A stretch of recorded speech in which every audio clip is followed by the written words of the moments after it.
What's up, traders? In this video, I'll be performing a market forecast on Euro USD. So stay tuned.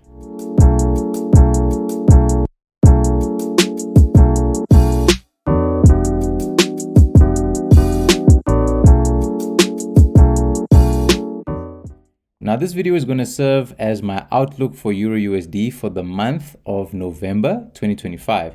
This is the latest in a series of market forecast videos that I upload at the start of every month to show you guys how I go about identifying a directional bias and how I go about identifying potential areas to trade from based on that directional bias. The reason I mainly focus on Euro USD is to build up a catalog of videos following the same pair over the course of a prolonged period of time to show you guys how effective this particular trading approach is. As always, I'm going to be focusing on the weekly, daily, and 4-hour timeframes to give you guys a medium to long-term view of what I am anticipating next on this pair, just to ensure that the analysis I display here remains relevant for the duration of the month. We're going to kick things off here on the weekly time frame, and we are very much still trading within this large bearish weekly external range. Our overall objective is still a violation of this weekly weak low, but at this current moment in time, our weekly pullback phase is still taking place. The reason we know our pullback phase is taking place is because our internal structure currently points bullish, with this being my most recent bullish internal weekly breaker structure. Now, at this current moment in time, my new bullish weekly internal range has not been established yet, but compared to our last market forecast video at the start of October, we have definitely seen the introduction of a lot more bearish pressure into the market, which we'll have a much closer look at when we drop down to our slightly lower time frame. So our weekly time frame is very straightforward in terms of what we can anticipate to happen next. Number one, the fact that our weekly pullback is still taking place means that this weekly supply is our next potential buy target for this weekly pullback. However, we are currently anticipating the establishment of our bullish weekly internal range. Once our new bullish internal weekly range has been established, we will obviously be anticipating a weekly internal pullback. In terms of the potential sell target for that internal pullback, we have this weekly demand zone that sits all the way down here. Now, the reason I have this as the main sell target for that internal pullback when it eventually occurs is because of the fact that within this internal impulsive phase that gave us this bullish internal breaker structure, the main area of imbalance that is present within that internal impulsive phase sits all the way down here, just above our weekly demand zone. All price action beyond this point is, for all intents and purposes, balanced, right? It's in equilibrium. So if we're talking about potential areas that price action could be drawn towards here from a weekly time frame point of view, it's going to be this imbalance. And as a consequence of that, this weekly demand now comes into sharp focus. So going into the month of November, we are anticipating the establishment of a new bullish internal range, which will then give us a bearish directional bias, which will look to initially trade that internal pullback. Now, from our weekly time frame, we can drop down to our daily time frame, which I obviously regard as the internal of my weekly, and we can now see that bullish weekly internal range in here, with this being my most recent bullish daily breaker structure, and this being the location of my daily strong low. At this particular point in time, price action is trading within the daily impulsive phase that helped generate this daily breaker structure. How do we know that that impulsive phase is still taking place? Because our daily internal structure is still pointing bullish as it facilitates that impulsive phase. And price action is at this moment in time still trading within this bullish daily internal range. So going into the first week or so of November 2025, we're going to be focusing mainly on this bullish daily internal range that price action currently trades within. We can see that we have an established range with a daily weak high up here and a daily strong low down there. At this current moment in time, the next immediate sell target for current price action is going to be this daily demand zone here that sits at the extreme of our current bullish daily internal range. Now, this daily demand zone has potential to facilitate the bullish internal continuation phase that could potentially look to help facilitate a violation of the internal week high. This means that this daily demand zone offers us a pro-trend buy trade to get involved in a possible resumption of this daily impulsive phase. That means that going into the first half of November, the first week or so of November, our main daily bias is going to be bullish. And the main area of interest that's potentially going to help us get involved in that directional bias is going to be this daily demand. So now the next thing we want to do is we want to figure out what are the other possible permutations that can play out here on the daily time frame. Now, obviously, the first permutation that we have is a mitigation of daily demand, bullish continuation, violation of the internal week high. The second permutation that we could potentially see play out in this area is a short-term bullish reaction to daily demand before a resumption of the underlying bearish pressure that is currently present in the market, facilitating a violation of the daily internal strong low. So when it comes to getting involved in potential buying opportunities, either from this area directly or using this area as an anchor, we understand that there is the possibility that it could just generate a short-term reaction. Now, if we do see a violation of our daily internal strong low, then the main sell target for our daily pullback phase will be that weekly demand zone that we identified on our weekly time frame. We can see that nice amount of imbalance that sits above the area, and we have this shelf of price action that is acting as liquidity above the POI as well. That will then obviously mean that a violation of this internal strong low will then give us a bearish directional bias down towards this weekly demand zone, and that is what we will then utilize to get involved in potential selling opportunities. And then finally, we can drop down to our 4-hour time frame, which I obviously regard as the internal of my daily time frame. And here we can see that bullish daily internal range represented as a bullish 4-hour external range in here.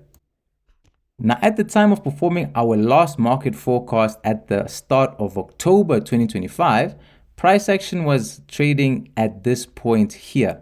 And there were 3 main areas that we highlighted here on the 4-hour time frame during that last market forecast. And those 3 areas were these 2 4-hour demand zones here, and then obviously the daily demand zone which sat at the extreme. And we said that as much as these 2 4-hour demand zones offered potential buy opportunities where the bullish 4-hour continuation phase could originate from, the fact that they sat at this liquidity pool here meant that they could potentially be used as inducement to draw more liquidity into the market above daily demand. Now we can see that our first 4-hour demand was immediately violated, effectively acting as inducement for the second 4-hour demand. This second 4-hour demand did give us a fairly significant bullish reaction, but it wasn't significant enough to help facilitate the bullish continuation towards the 4-hour week high level. Instead, we saw bearish pressure re-enter the market. We saw a retest of the area where price action generated another 4-hour demand zone to bring more liquidity into the market. We had a short-term reaction out of that 4-hour demand. And now at the time of recording this video, which is Friday, the 31st of October, we can see that price action is now broken and closed below this 4-hour demand, as it is now potentially looking to trade towards this extreme daily demand zone. Now, if you haven't already, I strongly suggest that you check out my how to identify inducement video. It is the last video that I uploaded prior to this one. And in that video, I break down what inducement is and how you can potentially go about identifying that inducement. And here on EURUSD, we can see a really good example of how POIs are used as inducement. So for the month of November 2025, on the 4-hour time frame, what exactly is it that we are anticipating to happen next? Obviously, we are bullish overall, and obviously the overall objective is a violation of this 4-hour week high level. The question is, how is price action likely to go about violating that 4-hour week high? The main area of interest that we're going to be focusing on here on the 4-hour time frame is going to be this daily demand that sits at the extreme. This daily demand is going to be the main area where we could potentially see that bullish 4-hour continuation phase originate from. We do have the option to trade this area directly here on the 4-hour time frame, and within that daily demand zone we have a refined 4-hour demand that gives us a slightly better risk reward entry point for trading the area directly. But if we don't want to trade this area directly, we can simply wait for this bearish structure that is currently facilitating the 4-hour pullback phase to give us a mitigation, and we can wait for this bearish structure to shift bullish to signal the end of the pullback and the potential start of the continuation phase before we then look to get involved in potential bullish trades up towards our 4-hour week high. Notice though that where price action trades now relative to where this daily demand zone is, we have some real estate to cover. This means that going into that first week of November 2025, we can adopt a short-term bearish directional bias down towards this daily demand, as we will essentially be looking to trade the 4-hour pullback. Now, what will that entail? That will basically entail focusing in on this bearish structure in here and identifying potential areas that price action could potentially come into, mitigate before a potential resumption of the bearishness that is currently taking place. Now, you do not need to try and get involved in sells down towards this daily demand. You can simply wait for this daily demand mitigation before getting involved. Absolutely nothing wrong. But the option is there if you do want to get involved in potential sells. In terms of potential selling opportunities down towards that daily demand zone, I really like this 4-hour supply that sits in here. The reason I like it is because of the amount of liquidity that sits below the POI. And if you think about it, if we regard this as our last relevant bearish breaker structure in terms of this bearish structure trading to the downside here, we can see that this POI will sit at the extreme of that bearish structural range. And so depending on price delivery, if we see a nice pullback into this area, this will represent a nice POI to sell from. Within this impulsive phase, we can see that there is another 4-hour supply that also help facilitate this bearish breaker structure to the downside. And it's now just a case of establishing whether or not this POI will be well priced within our established bearish structural range. If it is well priced, then we know that we have an opportunity to sell from here initially. If this area breaks down, this would be the next area that we focus on.